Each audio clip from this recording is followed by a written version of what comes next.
Muy bien. Los invito a que vengamos a la palabra de Dios en el libro de Romanos, en el capítulo 8, en los versos 28 al 30, y luego vamos a leer el verso 33 también. Cuando lo tengan, por favor, me dicen amén. Muy bien, dice así la palabra del Señor. Del 28 al 30 y luego el 33. Y sabemos que a los que aman a Dios, todas las cosas les ayudan a bien. Esto es, a los que conforme a su propósito son llamados. Porque a los que antes conoció, también los predestinó para que fuesen hechos conforme a la imagen de su Hijo, para que Él sea el primogénito entre muchos hermanos. Y a los que predestinó, a estos también llamó. Y a los que llamó, a estos también justificó. Y a los que justificó, a estos también glorificó.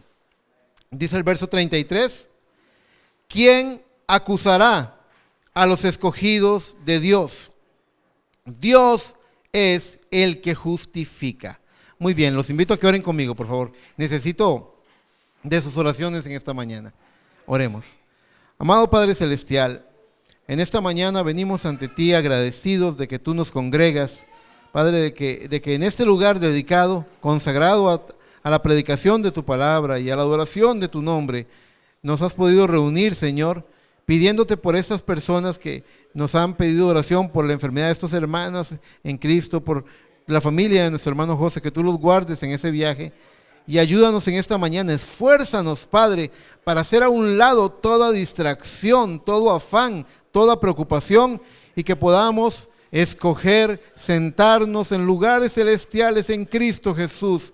Que tu presencia nos visite y Padre, nos influencie, nos provoque a fe a tal punto donde podamos, Señor, verdaderamente estar en lugares celestiales, comiendo el maná del cielo que es tu palabra, y pudiendo recibir, Padre, la inspiración en nuestro espíritu de parte de tu Espíritu Santo. Oh Señor Jesús, visítanos, háblanos y toca los corazones. Y no solamente por los que están aquí presentes, pero hemos recibido mensajes, hemos recibido agradecimientos de personas que están escuchando el mensaje en internet, que sienten la bendición, que han sido instruidos, Padre. Te pedimos en el nombre de Jesús que tú también alcances los corazones y bendiga las vidas. Y no solamente te lo pido por esta congregación y este ministerio, pero cada ministro hermano que se está parando por esta verdad, que está predicando esta palabra pura en este tiempo del fin, este mensaje de la hora, Padre, en cada congregación donde hay valientes que se están parando por la verdad, Padre, que tú, Señor, uses a tus siervos, a tus congregaciones, que ellos sean luz del mundo en cada lugar donde estén y que puedan brillar. Es lo que te pido en el nombre de Jesús. Y nosotros, Señor, queremos descansar en esta mañana en las benditas promesas de tu palabra y decirle amén a ella y ser bendecidos, Padre. Unge tu palabra, unge mis labios, escóndeme tras la cruz del Calvario y habla a estos corazones. Que sea el Espíritu Santo hablando en el púlpito y que sea el Espíritu Santo en las sillas diciendo amén a tu palabra. Que sea el Espíritu Santo tomando el control. En el nombre de Cristo Jesús. Gracias, Padre.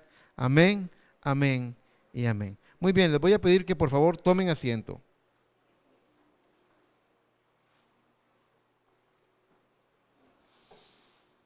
En esta mañana sentí en mi corazón traer una prédica sobre el tema el llamamiento de un escogido de Dios.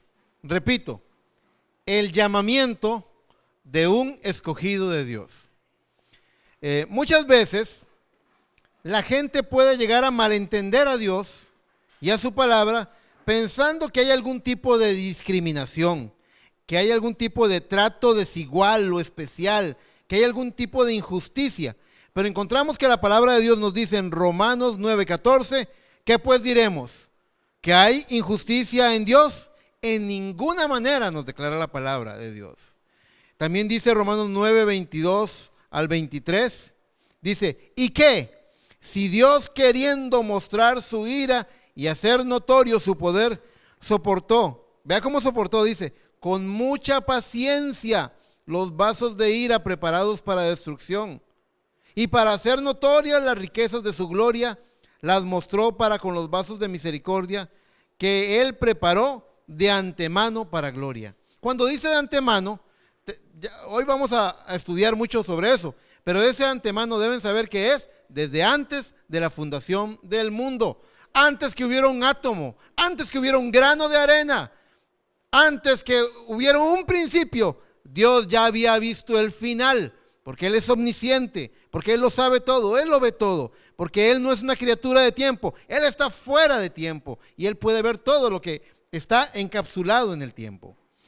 Ahora, cuando la palabra de Dios dice en Romanos 8:29, porque a los que antes conoció, también los predestinó para que fuesen hechos conforme a la imagen de su Hijo, la gente podría pensar equivocadamente que Dios está decidiendo salvar a unos y que otros se pierdan, que es una decisión de Dios, cuando en realidad Él lo ha puesto en el terreno del libre albedrío. ¿Qué es libre albedrío? Es la capacidad que tiene cada persona, cada hombre, cada mujer, de tomar una decisión de si va a creer o no en Cristo y en la palabra de Dios. Piensan, bueno, si Dios llama a unos, ¿qué de los demás? ¿Qué pasa con los otros? Si la palabra habla de escogidos, entonces ¿qué pasa con el resto? Pero la Biblia nos dice en Romanos 2:11, porque no hay acepción de personas para con Dios.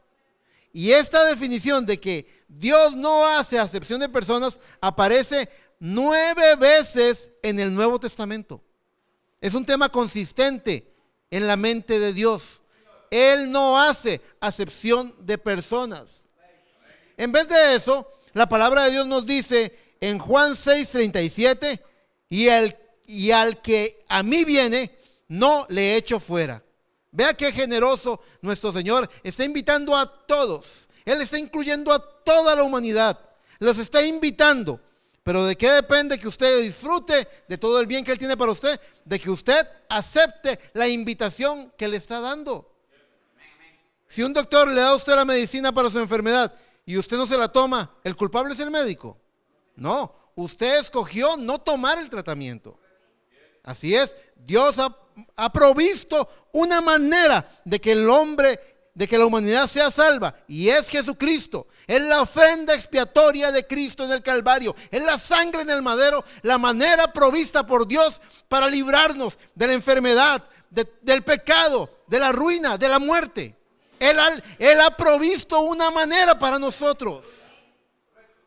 Pero si el hombre no acepta la manera provista por Dios, Dios no es culpable de eso.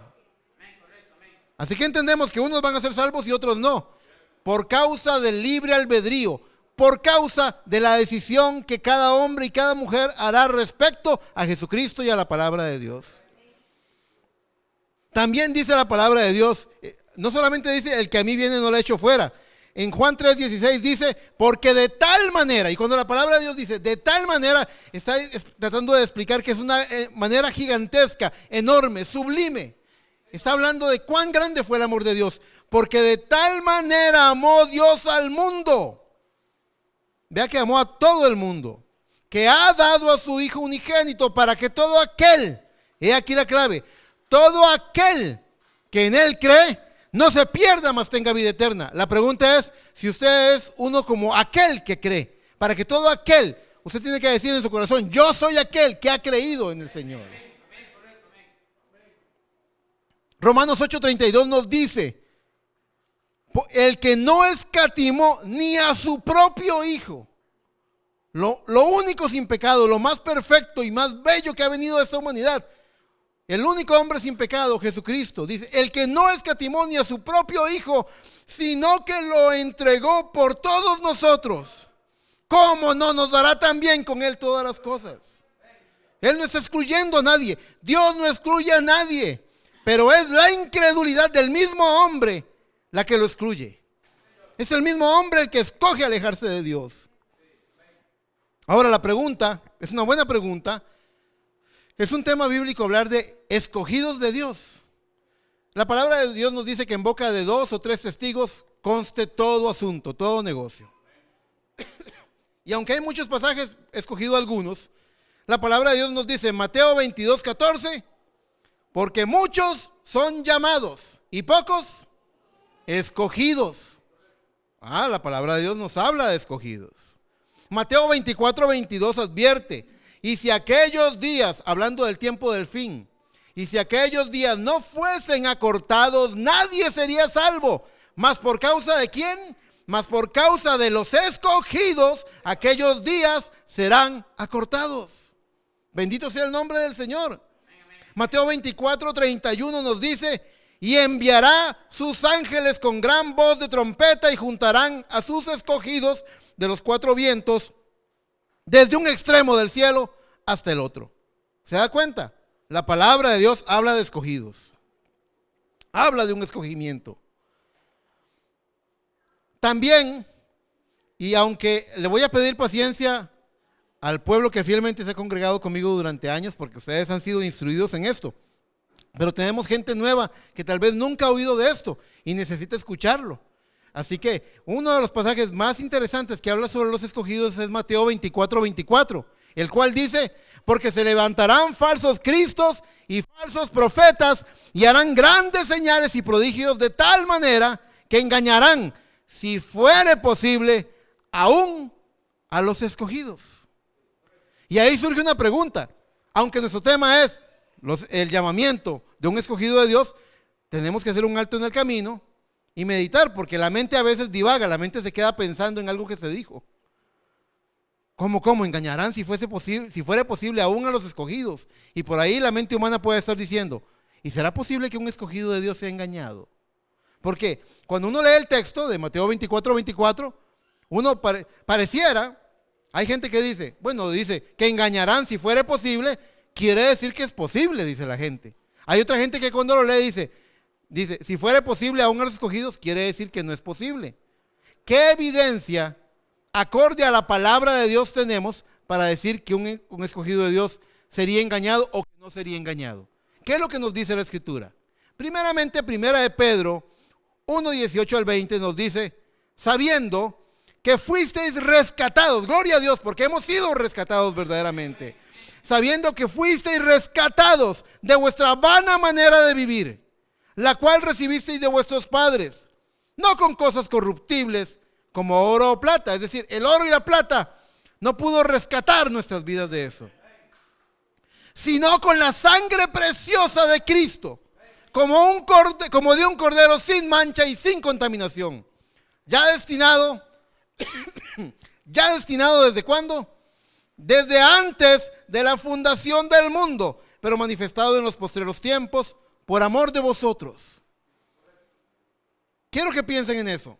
Un primer testimonio dice que Cristo, el precio de nuestro pecado, la ofrenda, Cristo, el Cordero de Dios, dice, ya como un cordero sin mancha, sin contaminación, destinado desde antes de la fundación del mundo. Antes que existiera, antes que viniera la creación, Dios ya había provisto un cordero para nosotros. Él sabía todo lo que iba a pasar.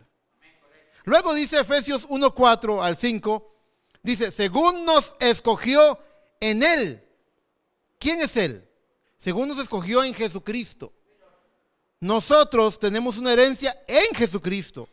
Por medio de la fe estamos escondidos en Cristo. Es en Él. Según nos escogió en Él. ¿Cuándo dice?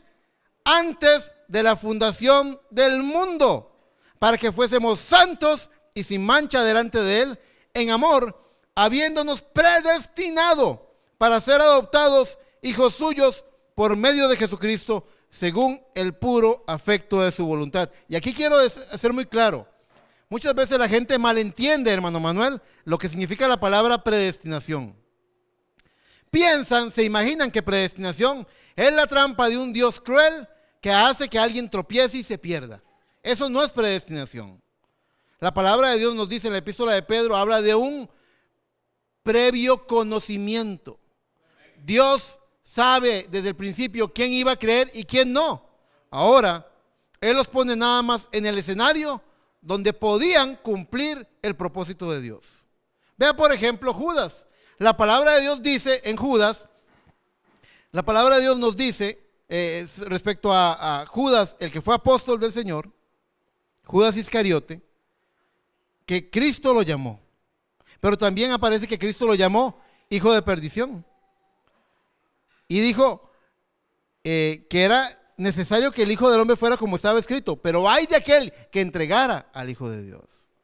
Y Judas, al igual que el resto de los discípulos, vio a Cristo multiplicar los alimentos, lo vio resucitar al muerto, lo vio calmar la tempestad, lo vio caminar sobre el agua, vio las mismas señales poderosas que vieron todos los apóstoles. Oyó la misma palabra. Y a pesar de que oyó y vio lo que era Cristo, a pesar de eso, de todas formas, Judas lo vendió. Lo vendió por esas 30 piezas de plata. ¿Qué significa eso? Que el corazón de Judas, cuando hablamos de predestinación, significa que Dios sabía quién iba a hacer eso. Ahora, siguiendo con el tema de si un escogido de Dios puede ser engañado, Apocalipsis 13:8 dice, y la adoraron, está hablando del poder de la bestia, y la adoraron todos los moradores de la tierra, cuyos nombres no estaban escritos en el libro de la vida del Cordero, que fue inmolado. Ya usted sabe, ¿desde cuándo fue inmolado el Cordero de Dios? Dice que fue inmolado desde el principio del mundo. Apocalipsis 17:8 nos dice, la bestia que has visto era y no es, y está para subir del abismo e ir a perdición, y los moradores de la tierra, aquellos cuyos nombres no están escritos desde la fundación del mundo en el libro de la vida, se asombrarán viendo la bestia que era y no es y será. ¿Qué es lo que vemos aquí entonces? Que Dios preparó un cordero desde antes de la fundación del mundo, que Él nos predestinó y nos llamó, nos escogió desde antes de la fundación del mundo, que aquellos que adoraron a la bestia y que fueron deslumbrados, asombrados y engañados por el poder de la bestia, fueron aquellos cuyos nombres no estaban escritos en el libro de la vida del Cordero, que fue escrito ¿desde cuándo? Desde antes de la fundación del mundo. Desde el principio Dios sabía quién creería y quién no creería. Y así como está el poder de la bestia, que es un poder de engaño, como dice 2 de Tesalonicenses, un poder engañoso, un poder de mentira, también hay otro guía que fue enviado, que es el Espíritu Santo. La palabra de Dios dice en San Juan 16:13, mas cuando venga el Consolador, Él os guiará a toda verdad. Así que hay dos sellos, hay dos marcas, el sello de Dios y la marca de la bestia. Y el escogido de Dios ha sido ordenado bajo el previo conocimiento de Dios para ser sellado con el sello de Dios, que lo va a guiar a toda verdad. Ahora, bajo esta evidencia, ¿es posible que un escogido de Dios sea engañado? Un escogido de Dios no puede ser engañado, porque Dios prometió que iba a proveer un Espíritu Santo que lo iba a guiar a toda la verdad, porque Él lo escogió desde antes de la fundación del mundo, porque escribió su nombre en el libro de la vida del Cordero, escrito desde antes de la fundación del mundo. La palabra nos muestra tanta evidencia que nos dice que un escogido de Dios no será engañado. Es una de las características de un escogido de Dios.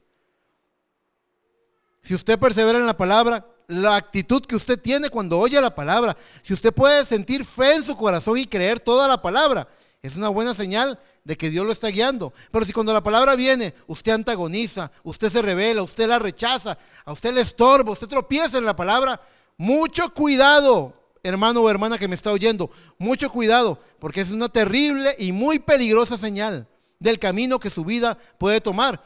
Y Eclesiastés lo dice, no se engañen, del lado que se inclina el árbol, de ese lado cae.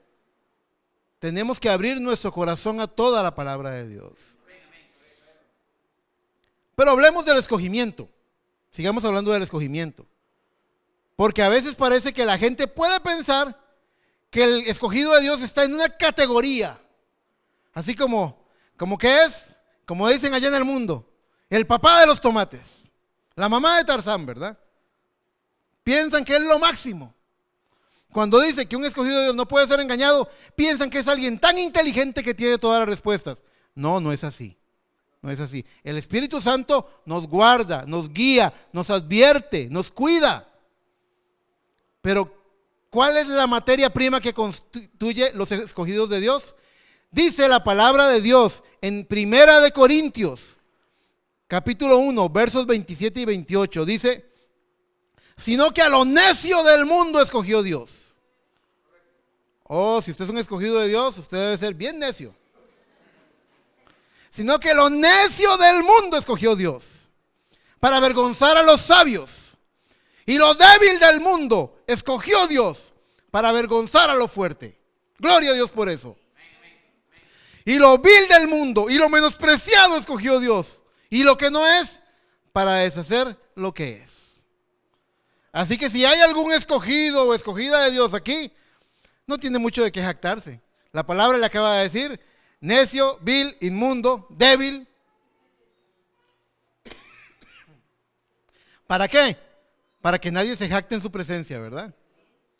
No tenemos nada de qué jactarnos. Todo lo que tenemos lo hemos recibido por la bendita y la sublime gracia del Señor. A Él sea la honra y la gloria por siempre. Es decir, que Dios escogió lo más vil de este mundo, pero lo vil de este mundo iba a tener una característica: le iba a creer a Él. Podría haber, ustedes se imaginan, piensen por un momento en la familia de Abraham. No la descendencia de Abraham, los que quedaron en Ur de los Caldeos. ¿Y qué se hizo el primo Abraham? ¿Y tío Abraham dónde está? ¿Y qué se hizo mi sobrino nieto Abraham? Se fue de Ur de los Caldeos. ¿Para dónde? A vagar allá por el desierto. Está loco, dice que Dios le habló. Y ni siquiera lo podemos acompañar. Se fue. Se llevó a Lot, pero ya oí que Lot y él ya se separaron. Abraham, para los ojos de Ur de los Caldeos, podía ser lo vil y menospreciado. Pero para Dios, él era un escogido.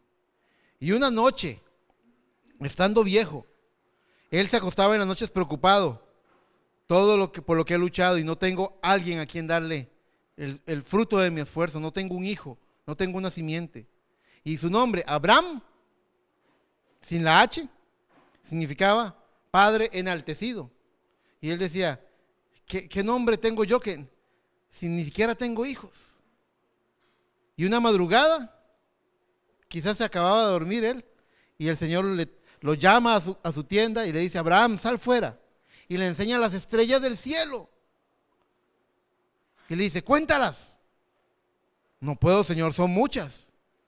Oh, así será tu descendencia. Abraham, mira la arena del mar, cuéntala. No, Señor, no puedo, es inmensa. Así será tu descendencia. Y en ti serán benditas todas las naciones de la tierra. Aquí en Costa Rica también hemos sido bendecidos por medio de nuestro padre Abraham, padre de la fe también. Somos descendientes, dice la palabra de Dios en Gálatas, que los que somos de fe en Jesucristo somos hijos de Abraham. Así que él era, quizás para Ur de los Caldeos, lo vil y menospreciado, lo que sobraba. Pero para Dios era algo precioso, era una perla preciosa. Ustedes saben, la palabra de Dios nos dice, nos compara con lo vil. Creo que fue David el que dijo: soy polvo delante del Señor. Y verdaderamente somos como un grano de arena. Pero fíjese que aunque un grano de arena es algo muy menospreciable, cuando un grano de arena entra, depende del entorno en el que esté, depende de la atmósfera en la que entre, depende de en qué contexto se encuentre. Cuando un grano de arena cae dentro de una almeja, una almeja, ¿verdad? El sistema inmunológico de la almeja empieza a lanzar nácar para envolver, para cubrir, para protegerse de esa basura que está contaminando, de esa basura que le está estorbando, como algo atravesado en la garganta. Y el sistema inmunológico empieza a defenderse y a lanzar nácar y a atacar y atacar. Y nosotros, lo vil y menospreciado de este mundo, en este mundo, dice la palabra de Dios que todo aquel que quiera vivir piadosamente va a sufrir persecución. Y vamos a ser criticados tal vez, y vamos a ser señalados, porque no calzamos con el espíritu de este mundo. Porque mayor es el que está en vosotros que el que está en el mundo, dice la palabra de Dios. Pero en medio de ese ataque, al igual que ese grano de arena, ¿cuál es el resultado de ese grano de arena? Se convierte en una perla preciosa.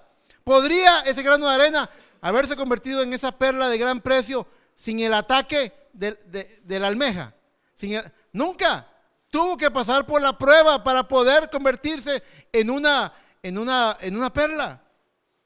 Hay toneladas de carbón mineral en las montañas donde hay tanto calor, altísimas temperaturas, fuego volcánico. Hay presión, miles de toneladas de presión. Pero de vez en cuando una pieza de carbón mineral es presionada, es calentada, es probada, es atacada por su entorno, y después de quizás cientos de años de recibir miles de grados Fahrenheit o miles de pulgadas cúbicas de presión, se convierte en el material más resistente que ha encontrado el hombre en el plano natural, el diamante. Se convierte en una de las joyas más preciosas que hay en el mercado, el diamante. ¿Fruto de qué? De la tremenda presión. Eso es lo que somos, los viles y menospreciados de este mundo, escogidos por Dios, rechazados por el mundo. Usted tiene que hacer una elección. Usted no puede agradar a dos amos, dice la palabra de Dios. Usted no puede tener como Señor al mundo y tener como Señor a Cristo. Pero le prometo algo que está en su palabra. Una vez mi esposa me decía, ¿por qué prometes? Digo yo, porque está en la palabra y sé que la palabra de Dios no se va a quebrantar. Ella se va a cumplir completamente. Le prometo algo, si usted pone toda su fe en Jesucristo, si usted escoge creerle a Él, si usted va a ser el oprobio de este mundo, lo vil y menospreciado de este mundo por causa de Él, usted tiene una corona de vida que le está esperando. Hay un premio, hay un galardón para todo aquel que quiera creer en Él. Bendito sea su nombre. Es su tarea decidir si le va a creer o no le va a creer. Ahora, ya hemos visto, número uno, que la palabra de Dios sí habla de escogidos, ¿verdad que sí? Que la palabra de Dios los caracteriza como que ellos no van a ser engañados. Y hemos visto que la materia prima que constituye un escogido de Dios, a una escogida de Dios, es que es vil y menospreciado ante este mundo. Pero me gustaría que hilemos un poquito más delgado, que no nos quedemos con, sí, así es como trabaja Dios. Quiero que lo examinemos un poquito más de cerca, ¿les parece? No lo tengo en mis notas, hermana Andrea, así que no se preocupe. Tengo una lectura que me gustaría que todos vayamos a hacer en el libro de Marcos, capítulo 3. Y es sobre la elección de los 12. Yo oigo que la gente habla de los apóstoles fueron algo tremendo. La palabra de Dios dice que Felipe hizo señales poderosísimas. La palabra del Señor habla de que ellos echaron fuera demonios. La palabra del Señor dice que Pedro, bastaba con que él pasara con su sombra a la par de un enfermo y solo la sombra de Pedro lo sanaba. Tremendos portentos, señales maravillosas Dios hizo por medio de ellos. Y pudiéramos equivocarnos, hermano Manuel, hermano Scott, pensando que esos hombres debieron haber sido grandes hombres. Hombres sumamente demasiado buenos. ¿Qué fue lo que escogió Dios? Lo vil y menospreciado. Ahora vamos a hacer un examen. Lea conmigo Marcos 3:13 al 19. Vea, dice la palabra del Señor del 13 al 19, que es la elección de los 12. ¿Lo tienen? Después subió al monte y llamó así a los que él quiso. Y eso me gusta mucho. No dice que hubo un concurso, no dice que hubo un puntaje, no dice que quién es más bueno, quién ha hecho mejores obras. Dice a los que él quiso. Él hizo lo que él quería hacer. Él hizo su voluntad. Dice, llamó así a los que él quiso y vinieron a él. Y estableció a 12 para que estuviesen con él y para enviarlos a predicar y que tuviesen autoridad para sanar enfermedades y para echar fuera demonios. A Simón, a quien puso por sobrenombre Pedro, a Jacobo, hijo de Zebedeo, y a Juan, hermano de Jacobo, a quienes apellidó Boanerges, esto es, hijos del trueno, a Andrés, Felipe, Bartolomé, Mateo, Tomás, Jacobo, hijo de Alfeo, Tadeo, Simón el cananista y Judas Iscariote, el que le entregó. Y vinieron a casa. Esos fueron los escogidos por Jesucristo. Los escogió Él. Los escogidos de Dios. En ese momento, quiero decir ahí. Es un ejemplo. Y podríamos decir, tremendo Pedro, que con la sombra los enfermos eran sanados. Tremendo Felipe. Todos estos grandes hombres. Juan. Pero si examinamos un momento, a los ojos del mundo, lo que el mundo podía ver en estos hombres, ¿qué encontramos? ¿Quién era Pedro? Simón, llamado Pedro. Era un pescador, pero no menospreciemos el oficio. No etiquetemos a la gente por lo que hace, sino por las características que tiene. ¿Cómo era Pedro? Pedro era aquel que estaba buscando que Dios le dijera que sí, estaba bien. Que hasta 7 veces había que perdonar al hermano. ¿Y qué le dijo Cristo? No, Pedro, no hasta 7, hasta 70 veces 7. Pedro tenía ciertas características. Pedro era el que actuaba primero y pensaba después. Pedro era temperamental. Pedro muchas veces actuaba y luego, ¿cuántas veces tuvo que pedirle Pedro perdón al Señor? Bastantes. Se equivocaba. Cuando le llegaron a cobrar impuestos, se enojó con los cobradores de impuestos. ¿Y qué le dijo Cristo? Para que no tengan escándalo, ve al pez banco, ve y pesca un pez, y dentro del pez va a haber un denario, paga un dracma por ti y otro por mí, listo.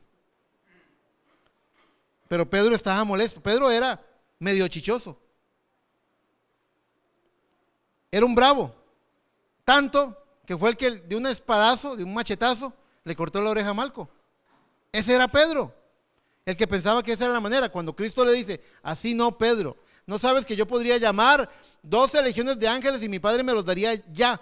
Pero entonces, ¿cómo se cumpliría lo que está escrito de mí? Cuando Pedro entendió que la manera de Dios era la cruz del Calvario, Pedro dejó al Señor. Pero la naturaleza de Pedro era sacar la espada y pelear. Era un peleón, era un bravo.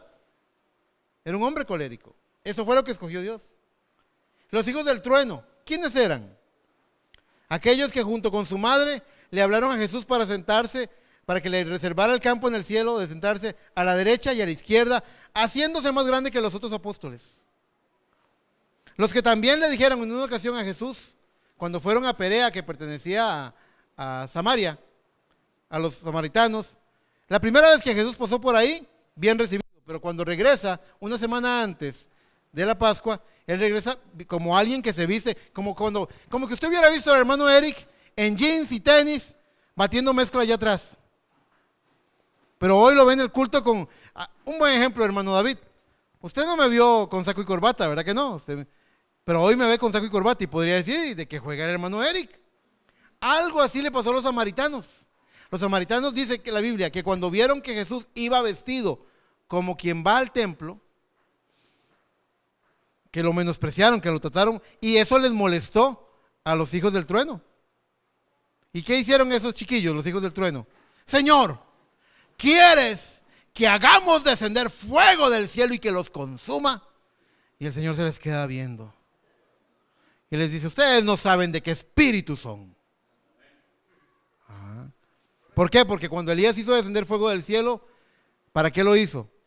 Para que ellos supieran que Dios lo había enviado, dice la palabra de Dios, en el Monte Carmelo. Así que nos damos cuenta de que estos hijos del trueno tenían un poquito de desconsideración. Como que no les importaba mucho que los samaritanos se quemaran. Como que no importaba que los otros se sintieran mal porque a ellos les tocaba la derecha y la izquierda en el trono de Jesús. Eran un poquito desconsiderados. Les faltaba empatía. ¿Quién era Mateo? Ayúdenme. Un publicano. ¿Y un publicano es? Un recaudador de impuestos. ¿Cómo era visto un recaudador de impuestos en Israel? Mal, malísimo. ¿Se acuerdan de Zaqueo? ¿Por qué? Era visto como un traidor. Era un judío, un hebreo, que se había aliado al invasor romano que los estaba doblegando, conquistando. Lo veían como un vendido que se estaba beneficiando, favoreciendo con el dinero que ellos tanto les costaba ganarse, se estaba enriqueciendo por complacer a Roma. Así era visto Mateo. ¿Y quién lo escogió? Cristo lo escogió, gloria a Dios. Porque a lo vil y menospreciado es lo que escoge él. ¿Quién era Tomás? Tomás, Cristo muere y resucita y aparece en medio de los apóstoles y les dice, no temáis, y les pide de comer y se sienta a hablar con ellos. Y cuando viene Tomás, el Dídimo significa gemelo. Él tenía un hermano gemelo.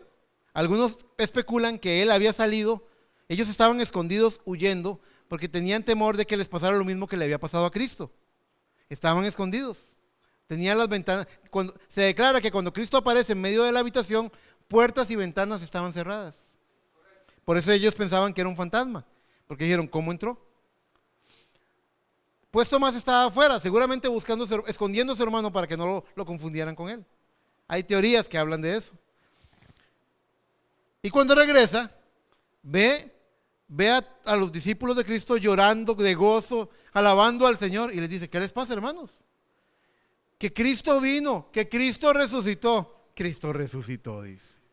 ¿Cómo se les ocurre?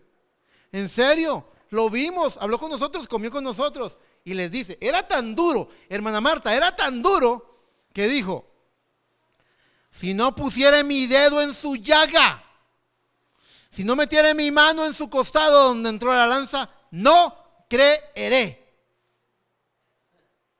Vea qué ser más duro. Y algunas veces nosotros cuando le vamos a hablar la palabra a alguien que está endurecido por alguna cosa, rapidito lo desechamos. Es que ese no es hijo de Dios. ¿Cómo sabe usted que no es un hijo de Dios? Ve a Tomás, y Tomás era un hijo de Dios, no mal entienda. Tomás era un hijo de Dios. Él tuvo una revelación grande, porque cuando Cristo aparece y se manifiesta y dice, mete tu dedo. No, Señor, no vas a meter tu dedo.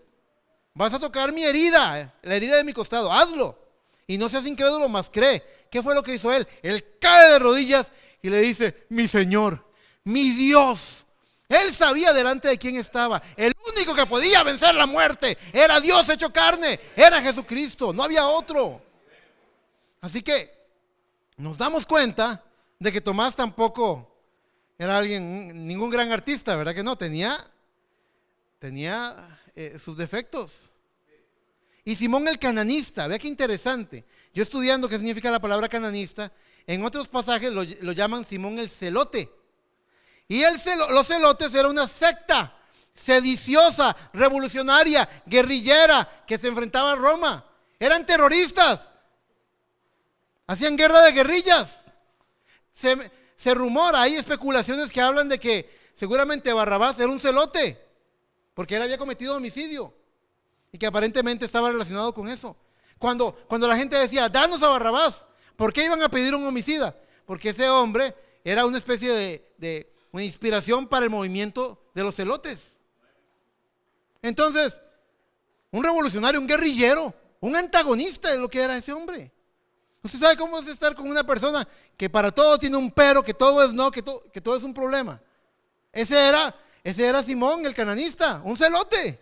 Él tenía arraigada la forma revolucionaria. Y finalmente Judas. ¿Y quién es Judas? La palabra de Dios nos dice en San Juan 6:70, no, Jesús respondió, no os he escogido yo a vosotros y uno de vosotros es diablo. Dice, eso lo decía por Judas que le iba a entregar. Ahora quiero que ustedes se pongan en esas sandalias de Cristo.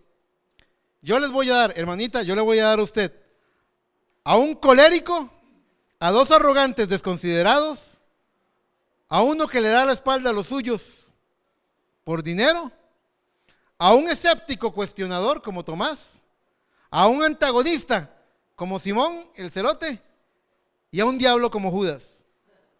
Ese es su equipo de trabajo. ¿Cómo lo ven? Difícil, claro que sí. Pero ¿qué hizo Cristo? Cristo tomó a sus 12, les dio el evangelio, los pasó por 3 años de entrenamiento en su ministerio terrenal. Y esos 12, enojados, peleones, guerrilleros, antagonistas, que pareciera que no son el mejor equipo de trabajo, han logrado esparcir el evangelio hasta el último rincón de la tierra. El mensaje fue tan poderoso, tan grande, que pudo transformar esas vidas. Yo seguramente, si le dijera al hermano David, necesito hacer un trabajo aquí en la iglesia, confórmeme un equipo de trabajo, el hermano David diría, bueno, ¿y quién tiene fuerza para mover maquinaria pesada? A ver. ¿Y quién tiene experiencia? ¿Y quién tiene estudios? ¿Y quién tiene capacitación? Eso es lo que hacemos. Nosotros escogemos a los capaces. Pero Dios no hace eso.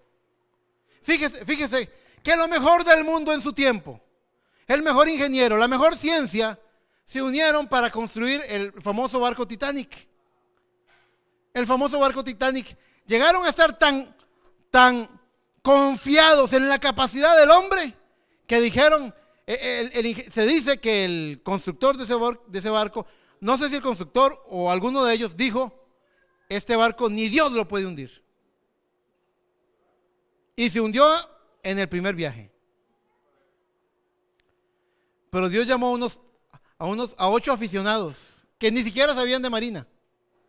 Y los mandó, oiga, Dios mandó a llamar a aficionados, a Noé y a su familia, que no sabían nada. Y les dijo, me lo vas a hacer así y me lo vas a hacer así. Fíjese que interesante. Si el hombre pone delante su conocimiento en vez de la obediencia a Dios, nunca hubiera podido hacer el arca. Porque la mandó a hacer de madera de gofer. Si yo les dijera a ustedes, aquí hay gente que sabe cortar madera y que sabe trabajar. Si yo les dijera, ¿de qué la hacemos? Hagámosla de pochote. No, de cenízaro. No, de San Cristóbal. De cedro. Hagámosla de una buena madera de calidad para que dure, dicen. Él escogió la madera de gofer. La madera de gofer eran unos troncos que usted les pegaba un hachazo en el centro, los abría, los desgajaba y con una piedra les podía raspar la pulpa del centro y quedaba una cascarita. Eso era la madera de gofer, la madera más mala del mundo, hermanos. Y le dijo, y vas a tomar la madera de gofer y la vas a calafatear, le dijo a Noé. ¿En qué? Dice, en brea. Y en ese tiempo lo que hacían era que herían un árbol para que él diera su resina, y esa resina era la brea con la que calafateaban la madera de gofer. Y lo que ocurría con la resina era que al calafatearse esa brea en la madera de gofer tenía una característica. Era tan porosa, era tan hueca, que chupaba. Hermano Víctor, usted que es bueno, dicen que usted es el mero en pintura aquí. ¿Qué pasa si usted le pasa una manita de pintura a una lámina de plywood que es tan mala, que es tan quebradiza, o de Durpanel? ¿Qué pasa? ¿Verdad que se seca rápido? Se la traga. Y usted dice, qué raro. Y usted le pasa otra mano, y usted le pasa otra mano, y usted dice, ya le llevo 8 manos y esta carajada parece que no le he pintado nunca. Se los digo porque yo sé, yo he pasado por ahí. Por eso dicen que hay que ponerle un sellador, ¿verdad? Nosotros tenemos un sellador que se llama el Espíritu Santo. Vea, y todo eso es un glorioso tipo, hermana, vea. Así como nosotros somos esa madera de gofer, la más mala, la más barata, lo más vil y menospreciado. Dios no quiere pochote y cenízaro, Dios quiere madera de gofer, por la capacidad que tiene para absorber. Y hubo un árbol que fue herido en el Calvario, y ese árbol se llamaba Jesucristo, y él, al ser herido en el Calvario, proveyó la preciosa resina, el aceite del Espíritu Santo. El Espíritu Santo fue entregado en la vida de Cristo. El Padre que moraba en él se derramó sobre la madera de gofer que somos nosotros. Y le pasaron, y vino Pedro, y en Hechos 2:38 pasó la primera mano y se la tragó. Y vino Pablo y pasó la segunda mano. Y hubo un Ireneo, y hubo valientes hombres que a lo largo de la historia han predicado la palabra pura. Y en ese tiempo final vino un siervo del Señor a pasarle la última mano de perfección a la iglesia, para que absorba, para que chupe, para que en su porosidad, en su mala calidad absorba. ¿Y saben lo que pasaba con la madera de gofer? la madera de gofer se cristalizó. La madera de gofer se convirtió en un material totalmente impermeable, que podía soportar los embates de la tormenta del diluvio. El diluvio no hundió ese barco. Así que los capaces hicieron un barco que se hundió en el primer viaje. Y los incapaces, los inútiles, lo vil y menospreciado, obedecieron la palabra de Dios y crearon un vehículo que soportó el juicio. 40 días y 40 noches de diluvio, soportó el juicio y protegió a todos los que estaban adentro. Y si usted, lo vil y menospreciado de este mundo, como esa madera de gofer, si usted puede abrir su corazón, ser poroso, dejar que permee, dejar que lo empape el Espíritu Santo y la palabra ungida, usted va a ser sellado también. Esa es la característica de un escogido de Dios. Por eso Dios escogió lo vil y menospreciado. Por eso Dios escogió esa maderita de cartón, de durpanel, esa madera mala, porque ella podía absorber y absorber lo que nos fue regalado aquel día en el Calvario. El glorioso Espíritu Santo. ¿Están entendiendo lo que trato de decirles? Nos damos cuenta entonces. Estábamos hablando del grupo, ¿verdad? Del Dream Team, del equipo de ensueño que hizo Cristo. Un colérico, dos desconsiderados, para ver mis notas, un interesado, un escéptico cuestionador, un antagonista y un diablo. ¡Wow! ¡Qué equipo! A cualquiera de ustedes le digo, ¿este es su equipo? Ay, no, gracias, hermano, yo no quiero ese equipo. Pero Cristo los agarró, les dio su palabra, a lo vil y menospreciado, los pulió, los selló con el Espíritu Santo, los perfeccionó y logró, por medio de esos 12, cumplir una misión vea, estamos en el año 2019 y Él murió en el año 33. Casi 2000 años después, usted puede ver todavía hoy los efectos de la obra que Cristo hizo en esos hombres. Y Él oró y dijo, y no oró solamente por ellos, sino por los que creerán por la palabra de ellos. Él oró por nosotros. Él sabía la obra que eso iba a producir. Él no ocupaba, fíjese que hay gente que dice, yo ocupo que toda la iglesia se me venga acá y vamos a hacer esta actividad. Cristo no ocupó eso, Cristo dijo, yo ocupo a 12.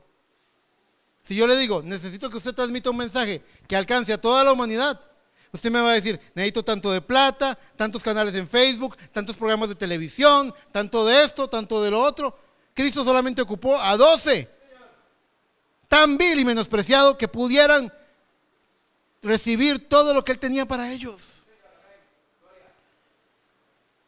Ahora, ya entendemos que no es por la calidad del escogido, porque ya vimos que es a lo vil y menospreciado lo que escogió Dios. Pero vea lo que dice la palabra de Dios en el libro de Romanos, capítulo 9, verso 10. En Romanos, capítulo 9, verso 10, en adelante dice la palabra de Dios. Y no solo esto, está hablando del nacimiento de Esaú y de Jacob. Y dice, y no solo esto, sino también Rebeca concibió de uno, de Isaac nuestro padre. Y dice el verso 11, pues no habían aún nacido. Hoy les compartí a algunos de ustedes algo de eso. Pues no habían aún nacido, ni habían hecho aún ni bien ni mal, para que el propósito de Dios, conforme a la elección, permaneciese, no por las obras, sino por el que llama. Repito, no es por las obras, sino es por el que llama. Si yo le digo a usted, hermano, confórmeme un grupo, usted va a decir, bueno, ¿quién sabe de construcción? ¿Quién sabe de diseño en internet? ¿Quién sabe de esto o aquello? Nosotros escogemos por capacidades. Contratamos empleados por capacidades. Pero Dios no hace eso. El mundo escoge a los capaces. Dios capacita a los escogidos. El mundo escoge a los capaces, mas Dios capacita a los escogidos. No importa que usted sea un don nadie, mejor todavía. Si usted es un don nadie, entonces la gloria será para Cristo. Entonces todo el mundo sabrá que tuvo que haber sido Dios el que lo hizo y no usted. ¿Se acuerdan de Gedeón? ¿Cuántos eran, hermanos? Usted siempre me ayuda. 36,000 eran. 32,000, gracias. Cuando Gedeón dijo que iba a pelear en contra de los madianitas, se le pegaron 32,000 seguidores.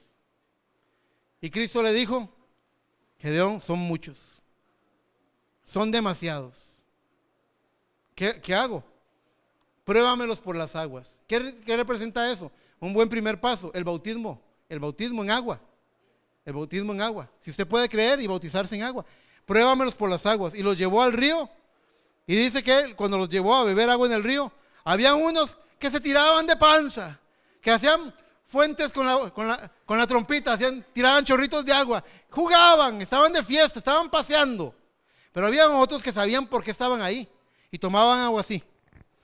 Con esta mano cogían agua y con la otra tenían la espada, vigilando por si alguien venía para pelear.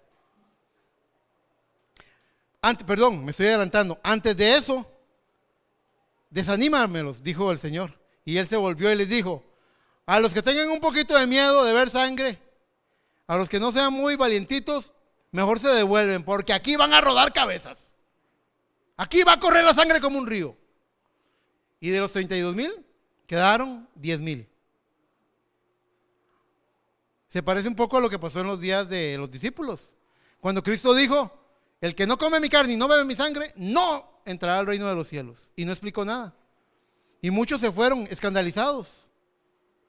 ¿Qué es eso? Ese hombre está predicando canibalismo, vampirismo, beber sangre, comer carne humana. Porque Cristo no quiso explicar nada. ¿Qué estaba haciendo Cristo? Se los he dicho muchas veces. Cristo estaba probando de qué material estamos hechos. Cristo nos va a probar para ver si somos creyentes o no lo somos. Porque Él no quiere que juguemos a la iglesia. Él ha venido a buscar a sus escogidos, verdaderos creyentes. Que usted pueda decir con todo el corazón: amén, esa es la verdad, yo la creo con todo mi corazón. Gente valiente, con carácter. Y se fueron un montón. ¿Y qué dijo Pablo? ¿Qué dijo Pedro? Perdón. Pedro le dijo al Señor: Señor, todos se han ido. ¿Qué le dijo el Señor a Pedro? Ay, Pedrito, estás desanimado. Pobrecito Pedro, no te desanimes. ¿Sabe que no le dijo eso? Hermano David, ¿sabe qué le dijo? ¿Te quieres ir tú también, Pedro? Andate. Vea qué evangelio más raro, qué manera de ganar un alma. Pero ¿qué pasó? Pedro era un escogido de Dios. Pedro, el bravucón, el bravo, el colérico, era un escogido de Dios. ¿Y qué fue? Cuando examinó si se iba o no se iba, ¿qué le dijo? Señor, ¿a quién iremos si solamente en ti encontramos palabras de vida eterna? Él era un escogido de Dios. Él podía ser golpeado, él podía ser probado. Él era un grano de arena para hacer una perla. Él era un pedacito de carbón para convertirse en un diamante. Lo vil y menospreciado. Eso es lo que es un escogido de Dios. Todos se han ido. ¿Te quieres ir tú también? No. Ahí está. Y cuando les dice, cuando están hablando, dice, cuando está hablando con él sobre eso, diciéndole: solamente en ti tenemos palabras de vida eterna. El Señor se le queda viendo. Es en ese mismo capítulo donde dice: no los escogí yo a ustedes, y uno de vosotros es diablo. Como quien dicen: no se jacten de nada.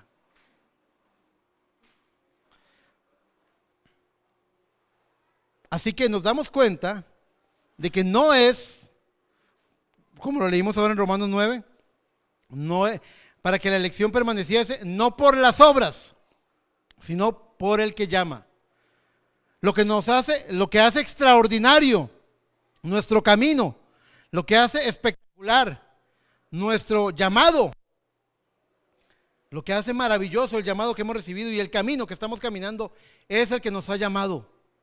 El que nos ha llamado dice: pon tus ojos en Jesucristo, pelea por la corona de vida. El que nos ha llamado es el Dios Todopoderoso.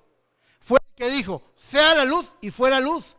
Fue el que con su boca creó todas las cosas al hablar la palabra. Y esa misma boca de Dios nos ha llamado para venir a vivir la vida de Dios en ese tiempo, a ser la novia de Jesucristo, a ser creyentes de la palabra. No es porque seamos grandes, no es porque seamos importantes o inteligentes. Eso no vale nada. Pablo dijo: todo lo que yo tenía, todo lo que yo sabía, se ha convertido en estiércol por causa de Jesucristo, dice. Todo su gran conocimiento lo hizo a un lado por causa de Jesucristo. Vea a Moisés.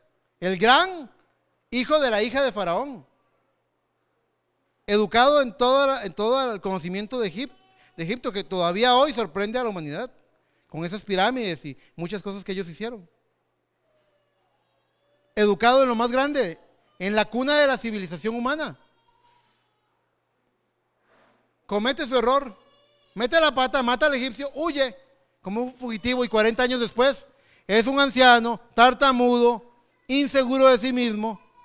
No quiere. Él dice, llama al que debes llamar, Señor.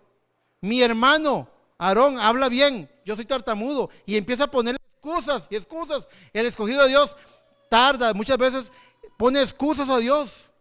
Pero ¿qué fue lo que le dijo Dios? Tú irás porque yo te envié. Tú vas a hacer lo que yo te digo. Dios no se dice del llamamiento. Cuenta la palabra de Dios que cuando muere Moisés y Dios le habla a Josué, el sucesor de Moisés, le dice, como fui con Moisés, así seré contigo. El mensajero dice, qué palabras de consuelo para Josué. Qué grande mensaje para Josué. Porque Josué había visto a Moisés equivocarse. Había visto a Moisés cometer errores. Como cuando golpeó la roca en vez de hablarle a la roca.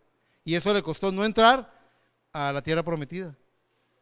¿Y qué promesa más grande había recibido? Como fui con Moisés contigo, aunque cometas errores, yo voy a estar ahí. Yo te voy a apoyar, yo te voy a ayudar. No temas. Solamente esfuérzate y sé valiente. Esforzarse significa no esperar que las cosas caigan, sino luchar por ellas. Ser valiente significa, no significa que no tenemos temor. El temor puede existir. Significa que podemos, por el Señor, sobreponernos al temor. Esa es la verdadera valentía. El que sintiendo temor se sobrepone a él.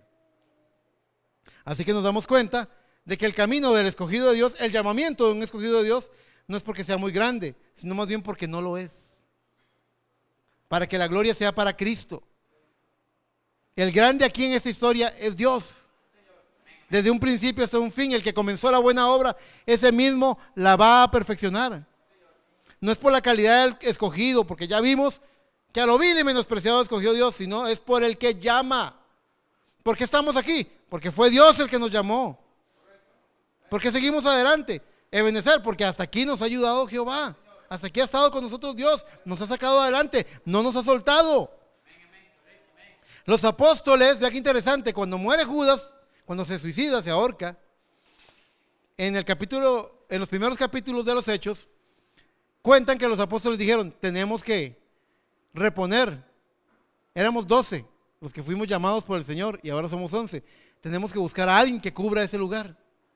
¿Y qué hicieron ellos? Dice la palabra que ellos investigaron, que ellos escogieron entre todos, buscaron hombres llenos del Espíritu Santo, buenos hombres. Vea qué exigente, hermano Leyman, qué exigente que puede ser uno. Ahora los apóstoles están buscando gente, mire. ¿Y cómo eran ellos cuando los llamaron? Ustedes, padres, muchas veces quieren que sus hijos sean, mire, intachables. ¿Y cómo eran ustedes cuando conocieron al Señor? Ah, ¿verdad? A veces no vemos, como dice mi hermana Laura, mi hija, a veces no vemos la viga que tenemos en el ojo, pero vemos la paja que tiene el hermano. Eso es verdad. Ustedes se dan cuenta de que ellos escogieron a Matías, un hombre lleno del Espíritu Santo, bastante bueno. ¿Qué más podría buscar uno?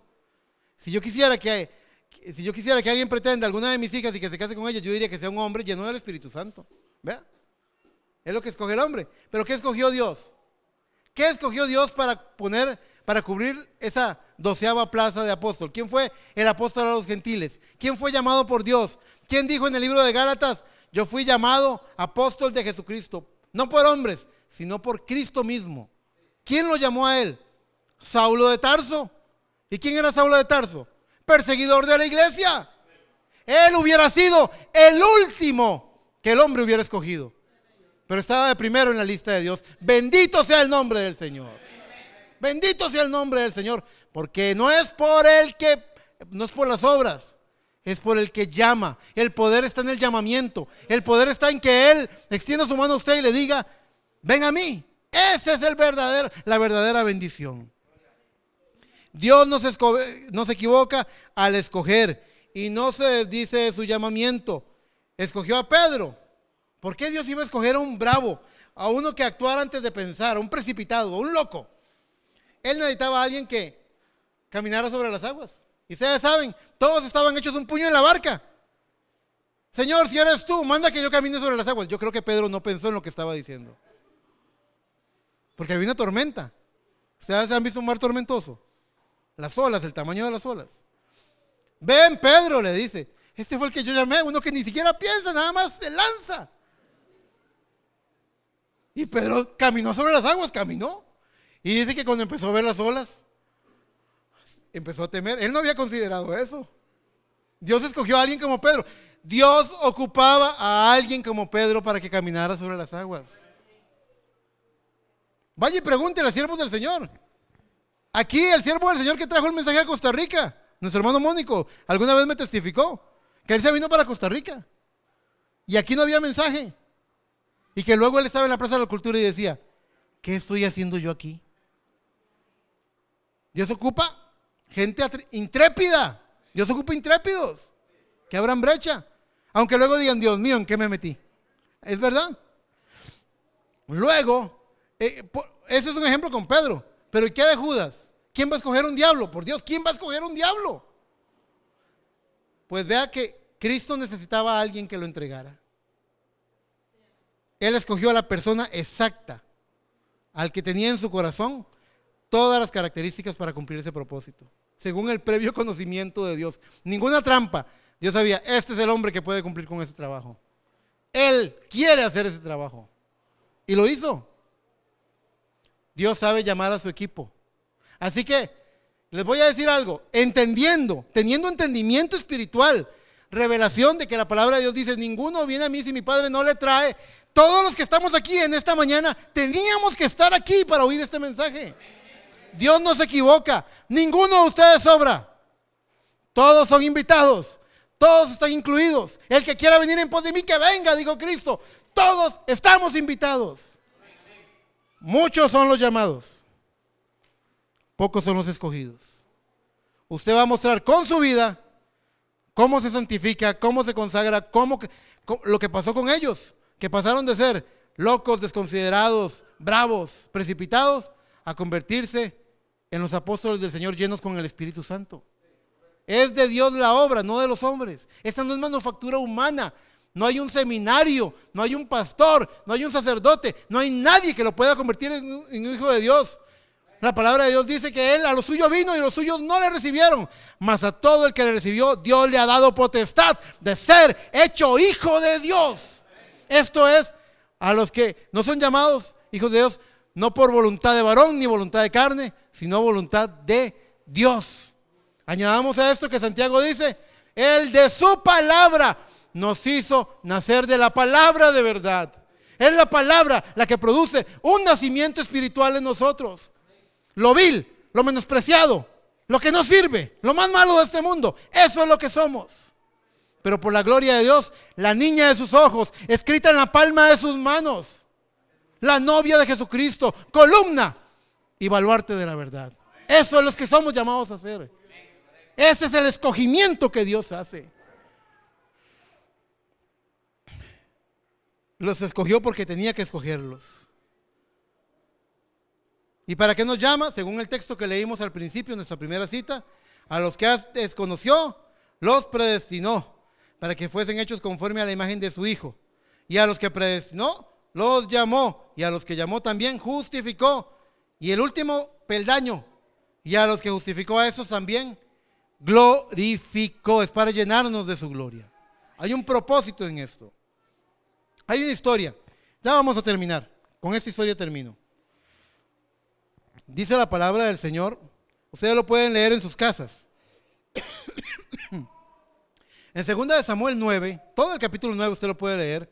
Es la bondad de David hacia Mefiboset. Mefiboset era un hijo de Jonatán, el hijo de Saúl. Ustedes saben que David amaba a Jonatán, verdaderamente era su gran amigo, su hermano. Él lloró mucho cuando Saúl y sus hijos murieron. Y dice, cuenta, 2 de Samuel 9 cuenta que un día David tuvo en su corazón un sentir, y que preguntó: ¿ha quedado alguno de la casa de Saúl a quien yo haga misericordia por amor de Jonatán? Y Siba, uno de sus siervos, le habló sobre Mefiboset, un niño que cuando estaban huyendo se les cayó y el niño quedó lisiado. Ni siquiera tenía autonomía, ni siquiera era alguien que podía moverse por sus propios medios. Y que estaba en una tierra llamada Lodebar. Algunos de ustedes conocen ese canto, El Rey te mandó a llamar. Es un canto muy bonito. Y dice que Mefiboset estaba en Lodebar, que es una tierra de angustia y dolor. Como lo más menospreciado, lo más inútil que había en Lodebar, el peor lugar que podía estar. Allí estaba el hijo de Jonatán, el amado de David, el amigo de David. Y él sintió en su corazón: dile que venga, dile que el rey lo mandó a llamar, que va a comer a mi mesa, que lo que perdió yo se lo voy a restituir, que yo le voy a dar todo lo que ha perdido, lo que la vida le robó yo se lo voy a dar. Es una historia bien bonita. Ahora, ese que era el cojo, el impedido, el discapacitado, ustedes saben las palabras groseras que muchas veces la gente habla sin conciencia. Por cualquier discapacidad nos califican, nos etiquetan. Y él era lo vil y menospreciado en Lodebar, el objeto de burla. Allá en Lodebar era eso. Pero ese mismo Mefiboset, llevado al palacio del rey, en la mesa del rey, restituido de lo que había perdido, en la mesa del rey, no se veía, era exactamente como todos los que estaban a la mesa del rey. Había recibido la misericordia. Eso somos nosotros en este tiempo final. En este tiempo final, Dios tuvo un amigo. ¿Alguien sabe quién era el amigo de Dios según la Biblia? ¿Quién? Abraham, amigo de Dios. Y Dios le dijo a Abraham una promesa: tú y tu simiente poseerán las puertas de sus enemigos. Como quien dice, no habrá un enemigo que les pueda hacer frente. Lo van a vencer todo. Y Dios viene y se da la vuelta por aquí, por Grecia, y camina y empieza a ver nuestras vidas, y ve nuestros errores, nuestras falencias, nuestras caídas, nuestros defectos, nuestros temores, nuestros traumas. Ve todo ese montón de cosas que nos convierte en lo vil, en lo menospreciado, en lo defectuoso de este mundo. Lo ve. Pero él ve más adentro y ve la simiente de Abraham. Por cuanto hemos creído en Jesucristo, y él dijo: los que son de fe en Cristo Jesús, estos son hijos de Abraham. Y camina por Grecia y mira ese muchacho. Por fuera se ve igual que todos los demás. Es más, los demás tienen más méritos, o más guapos, o más fuertes, o más inteligentes. Pero él te vio a ti, hermano. Te vio y ve adentro la simiente de Abraham y dice, le extiende la misma gracia que quería darle a su amigo. Le dio una promesa a Abraham, y no se la dio solamente a Abraham, se lo dio toda la simiente de Abraham. Y los que somos de fe en Cristo Jesús somos simiente de Abraham y tenemos esas mismas promesas. Tenemos la promesa de que cualquier cosa que vayamos a enfrentar, podemos vencerla. Cuando él dijo: sobre este roca edificaré mi iglesia, y las puertas del infierno no prevalecerán contra ella. Estaba hablando de la simiente de Abraham, estaba hablando de nosotros. Porque lo importante no es quién soy yo, no soy nadie. Lo importante es quién me ha llamado. El Rey me ha llamado, el más grande, el que tiene la autoridad, el que tiene la gracia, el que tiene el amor, el que murió en el Calvario. Ese es el que me ha llamado. Así que la próxima vez que usted quiera desanimarse y echarse para atrás, recuerde quién lo ha llamado, porque ahí está su fuerza. Su fuerza está en quién lo ha llamado. Si yo dijera hoy que Henry Vargas, Dios dice que Henry Vargas venga a mí, el hermano Henry Vargas podría todavía dudar, porque debe haber más de un Henry Vargas en la tierra, ¿verdad que sí? Debe haber varios. Así que él diría, ¿se trata de mí o de otro? Pero cuando Cristo dijo, el que quiera venir en pos de mí, que venga, nos estaba invitando a todos a lo vil y lo menospreciado.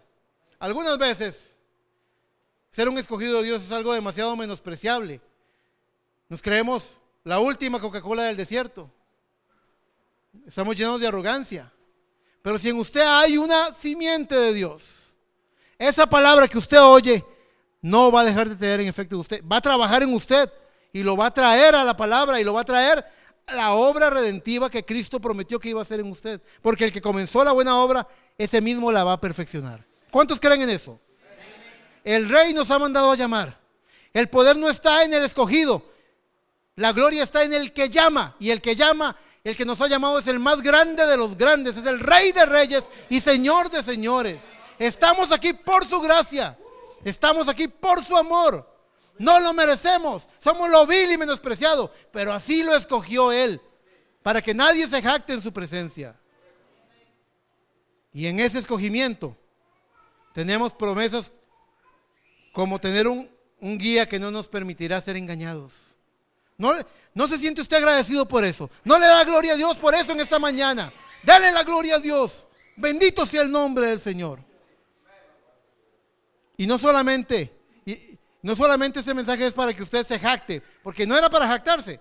Este mensaje está diseñado para que usted se dé cuenta de que verdaderamente no somos nada. Que la gloria es para Él. Deberíamos tener la más profunda gratitud por lo que Dios ha hecho por nosotros.